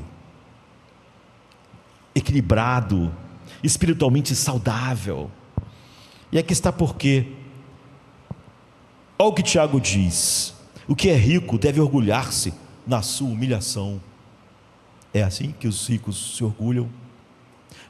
Porque rico aqui não está falando que tem muito dinheiro. É assim que você orgulha no que você tem, seu emprego, na sua casa. Você se orgulha na sua humilhação quando olha para eles. O rico deve se orgulhar na sua humilhação, pois ele passará como uma flor do campo. Ele está menos propenso a pensar nisso, a ver isso, né? Porque o sol se levanta com calor escaldante e seca a planta, sua flor cai e sua beleza é destruída. Da mesma forma, o rico vai murchar, enquanto vai tocando os seus negócios. Ele está murchando. Aqui está o que é de tão ruim na prosperidade. Quando as coisas estão indo bem, você não consegue ver o verdadeiro motivo para um problema na sua vida. Você acha que a sua vida está ótima, que a última coisa que precisa nela é um problema. Você não vê, de qualquer forma, você não conseguiria ver nada de bom num problema entrando na sua vida. É como aquele pensador falando: você prendeu o seu coração a algo que desbota. Pode ser a riqueza econômica, pode ser a sua aparência, pode ser qualquer coisa. Algo, Tiago diz que está desbotando, está secando. Só que ele não está pensando nisso, não é? E ele botou o seu coração lá. E quando aquilo desbotar, você vai desbotar junto. Quando aquilo secar, você seca junto. Não há sabedoria, não é? E eu me lembro de tanto tempo, né? Nos relacionando na igreja. Há tempos atrás, eu visitei duas pessoas, na verdade mais de duas, mas passando pelo mesmo problema, não é? De saúde, pessoas jovens, não é? Mulheres bonitas, e ambas ficaram gravemente doentes. Então tiveram que fazer tratamento, cirurgia, que afeta terrivelmente a beleza. Incha, ganha peso, não é? E faz cirurgia, e passa por momentos difíceis, e tratamento, então você ganha peso, você perde o que você tinha, e isso só é importante para trazer à tona o princípio, né? Não a história em si. Ambas ganharam muito peso, então ambas eram jovens, e uma delas estava muito preocupada e devastada com esse fato, absolutamente psicologicamente devastado. Por quê? Todos nós vamos enrugar eventualmente, todos nós vamos perder o tânus muscular, a pele vai ficar flácida. Tiago está dizendo isso. O rico deve se orgulhar o rico de qualquer coisa, né? Rico de beleza, rico de dinheiro, rico de prestígio, né? Tudo vai desvanecer. O sábio devia saber isso. Ele já devia ter chegado a isso, mas ele não chegou. A razão pela qual ambas ficaram angustiadas é ok. Todos nós queremos ser saudáveis, e todos nós queremos parecer decentes, não é? É bom até certo ponto isso, mas se você pode se mover daí. Mas uma pessoa tinha preso ao seu coração algo que desbotou quando o peso chegou, quando a beleza teve que dar lugar ao tratamento. Algo dentro dela secou junto com o seu corpo, não é? Aqui está o problema com a prosperidade de qualquer forma. Na verdade, aqui está o problema com a riqueza em geral. É impressionante como, se você realmente tem dinheiro suficiente, e não, aqui ele não está traçando linha mágica do que do que é ter muito dinheiro ou não.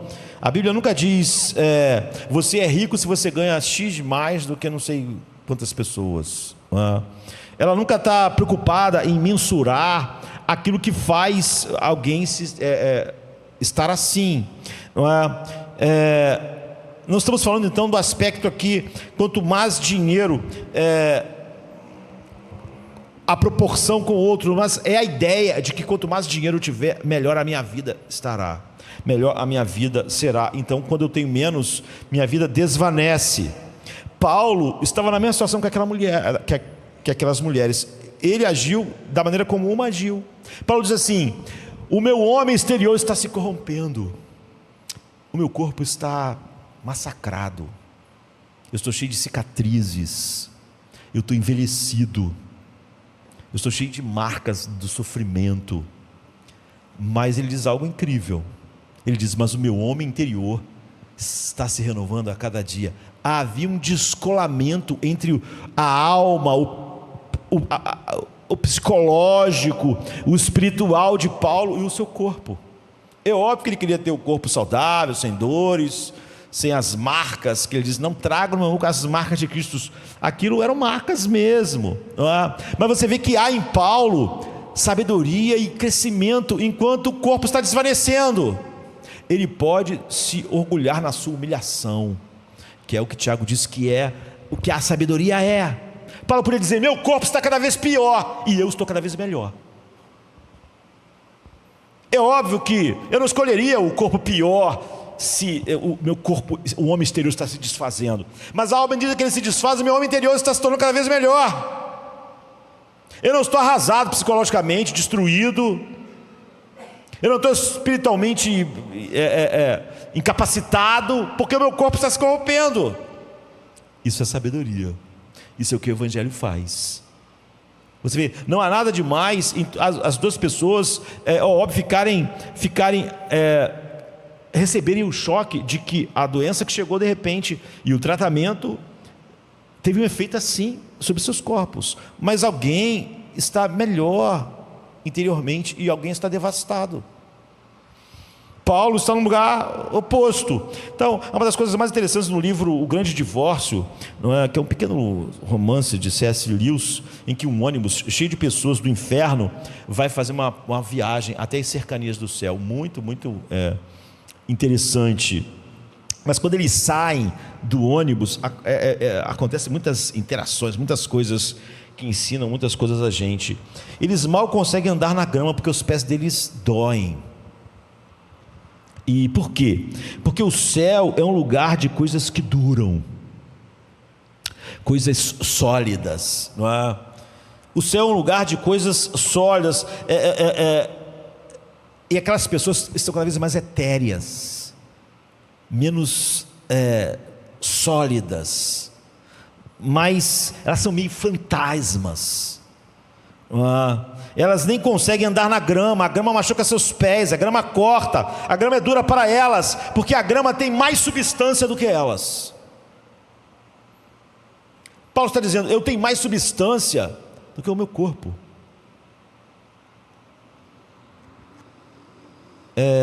Há um filme chamado Um Sonho Sem Limites, com Nicole Kidman, talvez muitos não tenham visto porque é de 95, mas ela é uma estrela, e ela é uma menina do interior, vai trabalhar numa TV, e ela é capaz, ela começa não com essas ideias, né? Mas aí depois que ela vai lutando ali para crescer, ela é capaz de tudo, até se envolver num assassinato, para vencer, para ser a apresentadora da televisão que mais faz sucesso. E ela diz algo assim: você não é ninguém se não está na TV. Naquela época não estava essa coisa da internet, né? Você não é ninguém se não está na TV, porque qual é o ponto de fazer algo importante se ninguém está assistindo? Mesmo que você faça algo importante na sua vida, se tu não está na TV, ninguém vê, ninguém sabe. Então, o que importa? Ela está dizendo o seguinte: a TV é realidade, tudo que tu faz fora da TV não é real porque ninguém vê, e o que ninguém vê não é real porque não vai trazer nada. Quem se importa se você está fazendo algo importante, certo, se ninguém está vendo, se ninguém está assistindo? Isso realmente é como ela diz, não tivesse acontecido. Se as coisas que acontecem na TV, só lá, ela diz, nessa sociedade são reais. O que acontece fora de lá não é real. O que é engraçado, eu li um artigo sobre isso, que disse: essa é uma observação estúpida, mas é impossível de refutar na nossa vida, não é? Ou seja, a minha vida depende das pessoas assistindo. Se elas não estão assistindo, então nada tem graça, nada tem realidade. Johnny Erickson, né, ainda prega, escreve livros, dá palestras, mas ela era uma cristã, ainda na adolescência, de 16 a 17 anos, ela foi mergulhar e ficou tetraplégica. E quando tinha 18 anos, ela sofreu um acidente, e ela não só ficou na cadeira de rodas, mas ficou tetraplégica, até hoje, né? Não tem cura para isso. E ela escreveu vários livros, e há um livro chamado Além do Sofrimento, e ela conta sobre quando isso aconteceu com ela ainda naquela idade, né? E ela foi para um hospital de reabilitação do seu acidente, e eles tentaram ajudar ela de todas as maneiras. Ela disse que tinha uma colega de quarto chamada Denise Walters, e a Denise Walters era uma líder de torcida. Nos Estados Unidos você sabe como isso é importante, né? As meninas às vezes desde criancinha querem ser a líder, treinam, os pais dão. E essa menina, a Denise, era uma líder de torcida um ensino médio importante. Ela era conhecida, ela tinha a mesma idade da Johnny, e a história é a seguinte: ela estava no último ano do ensino médio, em que ela era líder de torcida. Ela era popular, das mais populares, então, ela cheia de vida. E um dia ela estava descendo a escada e tropeçou e caiu, e ela não entendeu por que ela tropeçou, porque ela não tropeçou em nada, e no final do dia ela começou a sentir uma dormência nas suas pernas. Ela tropeçou porque ela estava sentindo menos a sua perna do que sentia antes, e ela foi para casa, e quando ela acordou, as suas pernas não funcionavam, no outro dia. E aí, em poucas horas de poucos dias, os seus braços também começaram a formigar, e de repente ela ficou paralisada. E pouco tempo depois ela ficou cega, paralisada e cega. O que estava acontecendo com a Denise era um raríssimo caso, porque já é raro o normal, né? Mas era um raríssimo caso de esclerose múltipla, eu diria cavalar, né? Então ela estava naquele hospital junto com a Johnny, e ela era cristã também, essa menina, a Denise. E no começo a Denise disse, ela era popular, era a líder de torcida do colégio, então todo mundo ia lá, os amigos iam, todo mundo ia e tal, mas com o tempo foi parando, né? O comentário das pessoas era o quê? Ela vai ser como um vegetal, ela não vai conseguir se mover, ela não consegue ver, ela não vai conseguir fazer nada, porque alguém que não se move e não vê, acontece o quê?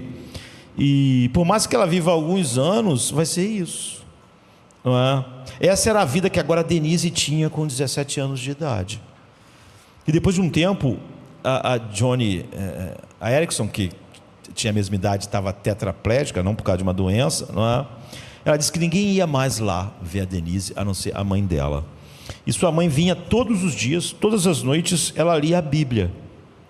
E Denise ainda conseguia falar com dificuldade. Não era fácil, ela não enxergava mais, nem podia mover os braços e as pernas, mas ainda conseguia falar. E ela falava com sua mãe, falava com as colegas de quarto, como a Johnny, que também era cristã. Mas ela disse que a Denise nunca reclamou. Ela reclamava, apesar de ser cristã. Mas ela disse que a Denise nunca reclamou, nunca falou algo reclamando. Ela sempre estava confiante, sempre dizia, eu sei que Deus tem um propósito nisso. Mas você vê que quase todo crente gosta de dizer isso, até acontecer qualquer coisa que ele diz, eu não consigo entender isso, né?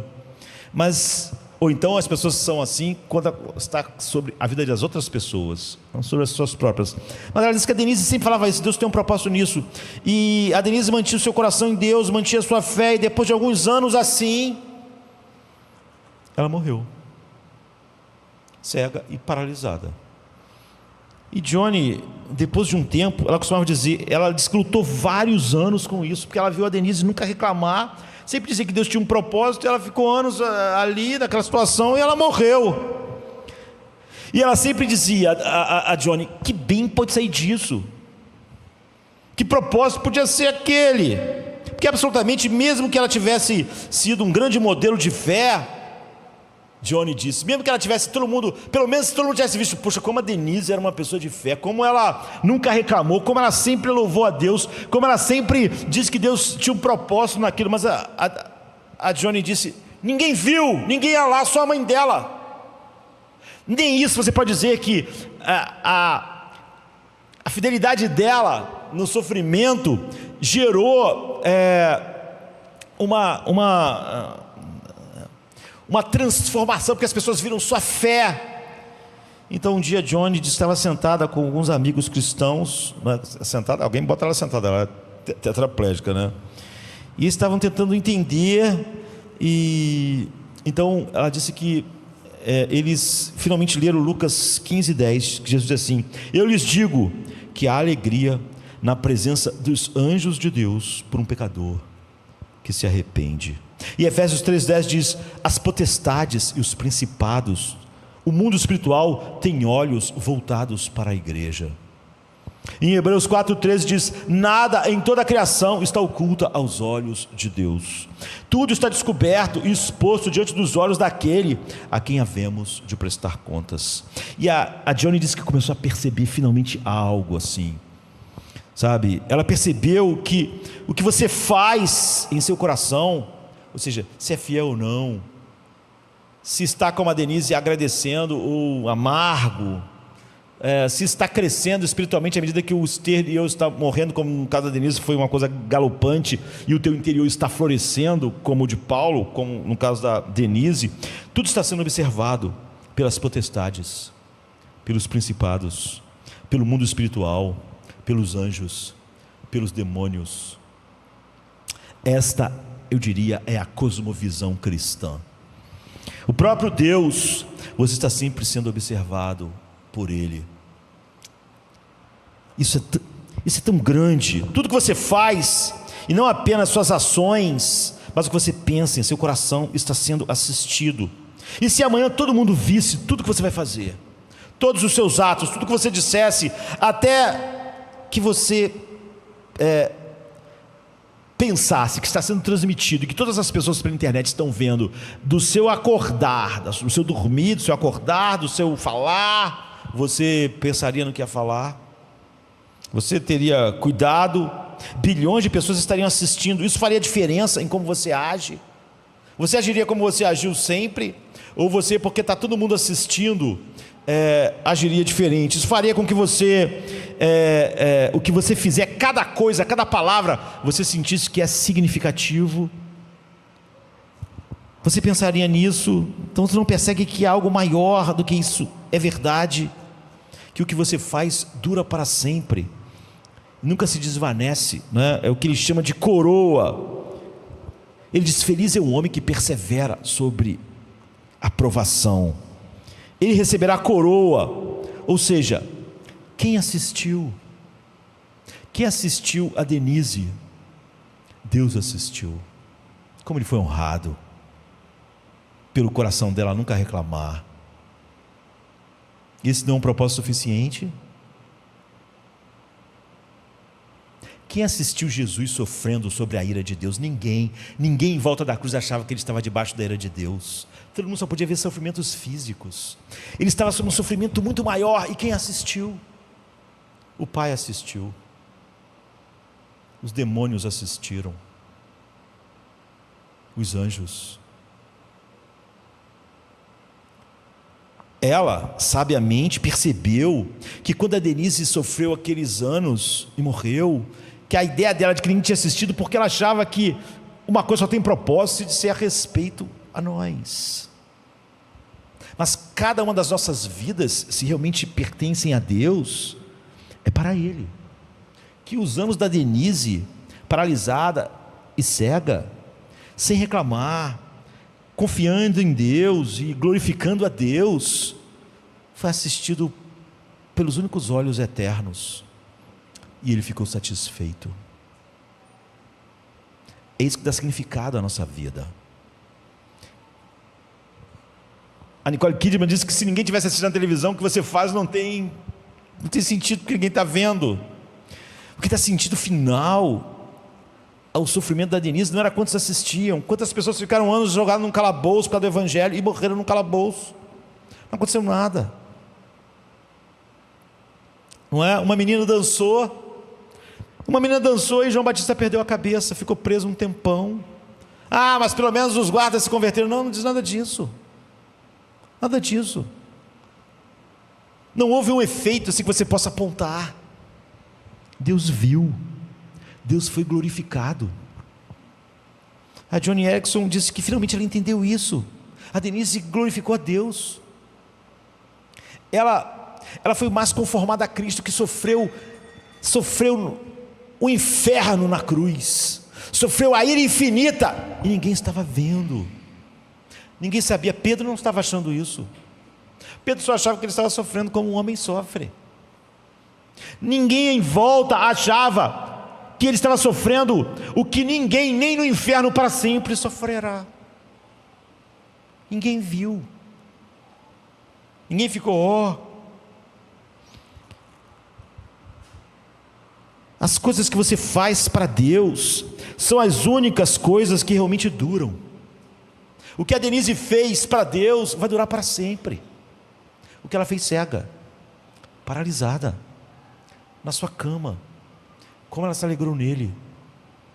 Paulo passava anos preso, ninguém ficava vendo, parecia não ser significativo.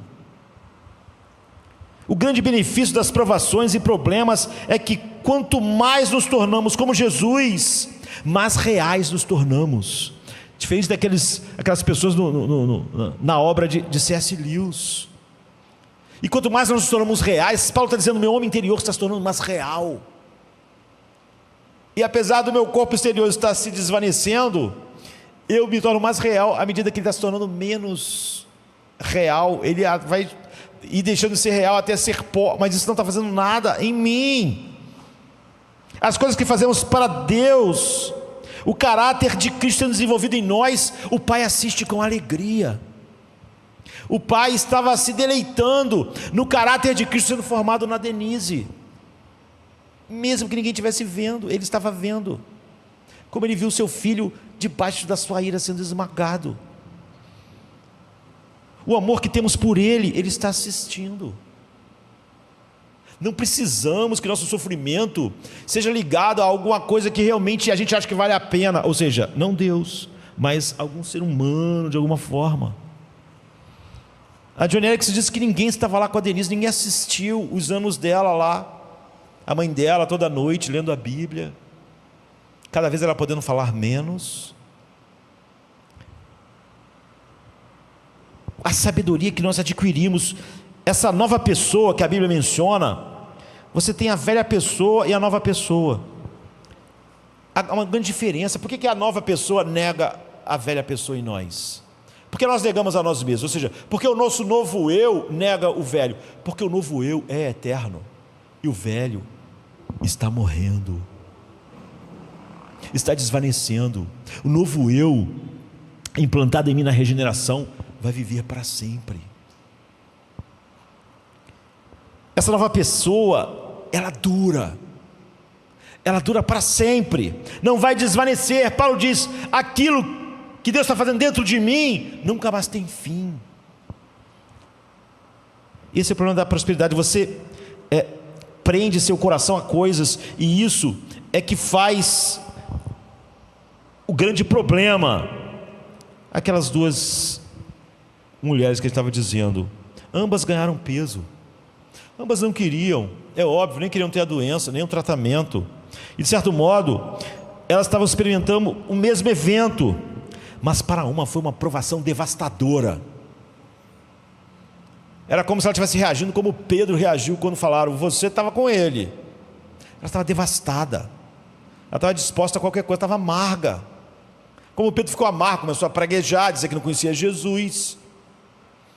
A outra estava sob a mesma ameaça como Pedro estava logo depois, mas ela estava agindo como Pedro agiu depois. Ainda era uma ameaça, ainda era perigoso. Por quê? Porque os problemas revelam as coisas passageiras nas quais você está se apoiando, elas estão desvanecendo. As coisas passageiras nas quais você constrói a sua vida. Seus problemas são maravilhosos, Tiago está dizendo nesse sentido. Essa é a razão pela qual a falta de problemas é o maior de todos os seus problemas, para mostrar as coisas que te tornam fraco. O problema está mostrando, você é fraco aqui. Pedro, você é covarde. O maior problema era isso não ser mostrado. O problema está mostrando a tua parte que você insistiu, que está desvanecendo. Paulo finalmente entendeu que o seu corpo estava desvanecendo. Enquanto você não entende isso, cada desvanecimento é um drama psicológico. O que você precisa dizer? Jesus sofreu por mim, e o sofrimento dele por mim prova que o amor de Deus está sobre mim antes da fundação do mundo. Eu não tenho valor, e por isso ele me amou, mas porque ele me amou, agora eu tenho valor. A Bíblia diz: a grama seca e as flores caem, mas a palavra do nosso Deus permanece para sempre. Você vê, ele está dizendo: o rico, tudo que você tem seca como a erva. Ao mesmo tempo a Bíblia usa a mesma metáfora para dizer: a palavra de Deus, tudo seca, mas a palavra de Deus permanece. Se você está firmado na palavra, você está firmado na única coisa que permanece.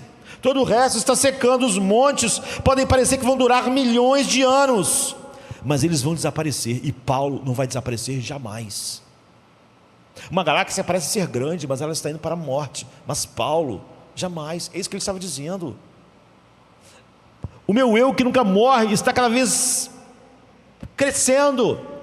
É maravilhoso. Os montes não são nada comparado à vida. Você é mais real do que a montanha, apesar de que a montanha tem passa uma ideia de mais concretude. A forma como você sabe disso é porque ele realmente te amou na eternidade, colocou no seu filho, não é?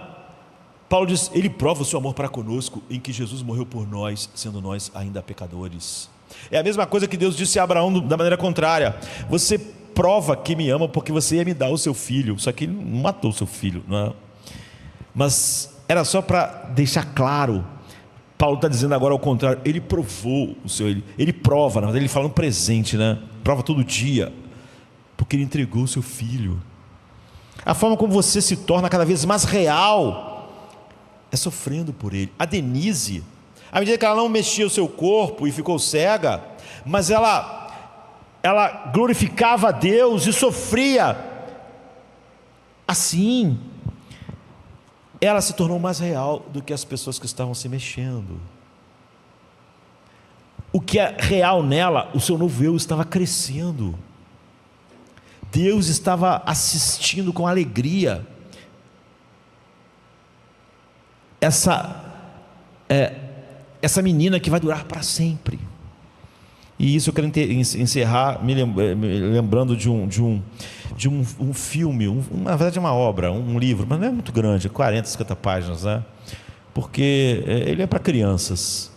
Há muita sabedoria em livro, às vezes você vai tirar de livro de filosofia, de filme, peças e de livros para criança. Mas tem um vídeo também, acho que é da Apple TV, chamado Coelho de Viludo, né? Velveteen Rabbit. E na verdade o subtítulo é Como Você Se Tornar Real, porque são brinquedos, não é?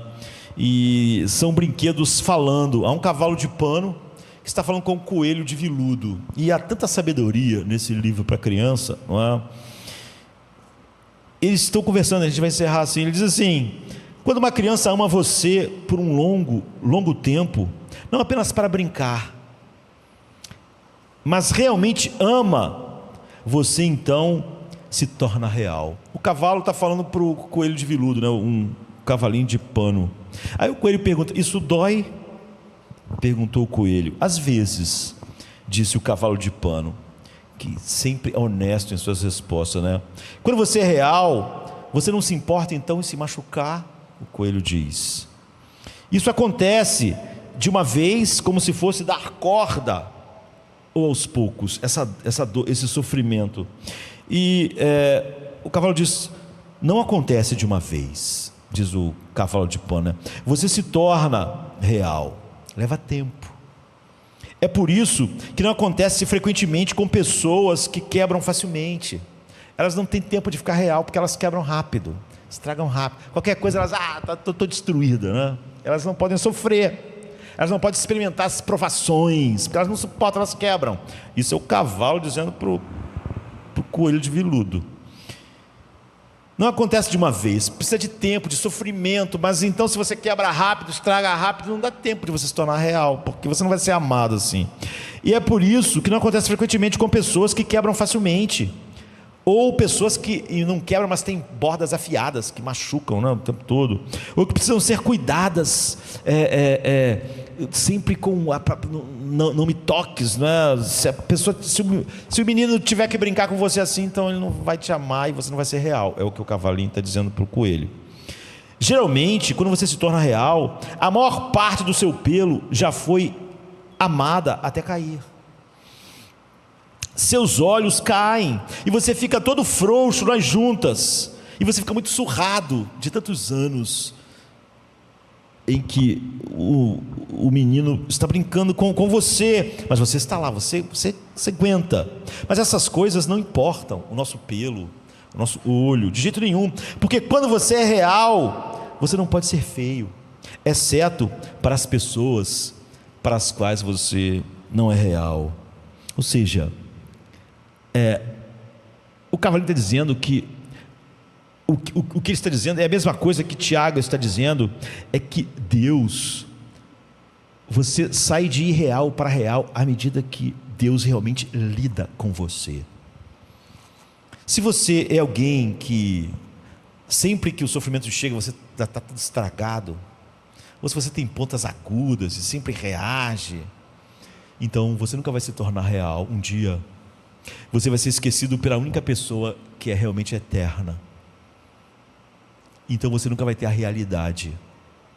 Mas até chegar a ser real, Paulo, como o cavalinho está explicando para o coelho, perdeu parte do pelo, o olho, mas não importa, não é? Ele está se tornando cada vez mais real. E o cavalinho está explicando, é assim que você se torna real. Um dia, esse menino vai te amar tanto, de tantos anos que ele passa com você, e você com essas provações todas, que você vai se tornar real. Há um hino que diz assim: embora meu caminho seja escuro, desde que Ele é meu guia, cabe a mim obedecer, a Ele prover. Embora as cisternas estejam quebradas e as criaturas falhem, a palavra que Ele falou certamente prevalecerá. Seu amor no tempo passado me impede de pensar que Ele me deixará no fim para afundar em aflições. E Ele poderia ter me ensinado a confiar em seu nome e me levado até aqui para agora me envergonhar. Quão amargo o cálice!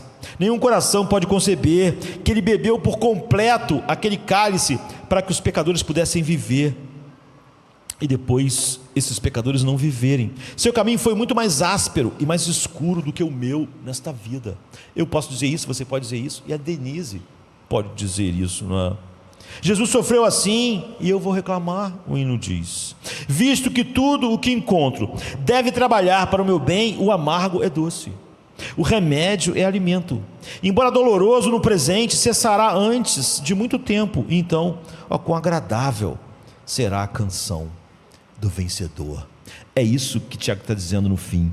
No final tem a coroa, você é real para sempre. É isso que Deus está fazendo. Deus não te deixou, Deus não deixa seus filhos, aquele que Ele deu ao seu filho na eternidade, num cantinho onde tudo que vem se adapta à resposta habitual que ele já teria. Porque então Pedro não descobria quem ele era, e Pedro descobriu facilmente, rapidamente, ao se tornar sábio, que o mesmo problema, logo depois, sua vida sob ameaça, não era razão para ele estar destruído, amedrontado e desesperado. Ele podia ficar de pé diante do mesmo sinédrio e dizer: nós não vamos parar de pregar, e se vocês vão nos matar, isso será com vocês.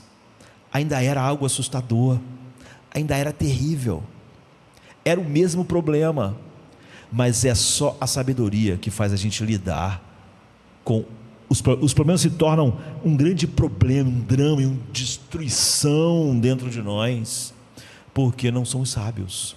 Tiago diz: Deus vai nos levar à sabedoria, e para isso Ele vai nos levar ao sofrimento, e não será rápido como a sabedoria do cavalinho de pano. Vai demorar, mas nós vamos nos tornar reais, e quando nos tornarmos reais, não importa se o mundo tem uma opinião diferente da Denise, que está numa cama e está morrendo, ou do apóstolo Paulo, que está com seu homem externo destruído e que está morrendo também. O homem interior dele se renovou, eles se tornaram mais reais, mas eles se tornaram reais para a única pessoa que importa, E como essa pessoa é eterna, agora, como elas são reais para o eterno, elas são reais eternamente. Vamos ficar de pé, vamos orar. Sexta-feira chega trazendo a noite em seu manto. Jesus em súplicas, enquanto Pedro sucumbe ao encanto do sono. Judas, com seu beijo, selou o destino. Traição que esboça o pranto. No silêncio da noite, a esperança parece se esconder, mas o eco do domingo aos poucos começa a nascer. Pilatos em sua indecisão, o sinédrio em conspiração, a turba em escárnio desconhece a ressurreição. Discípulos fugitivos, corações partidos, Maria em lágrimas, Pedro nega, o galo canta, anunciando amanhã que tarda. É sexta-feira,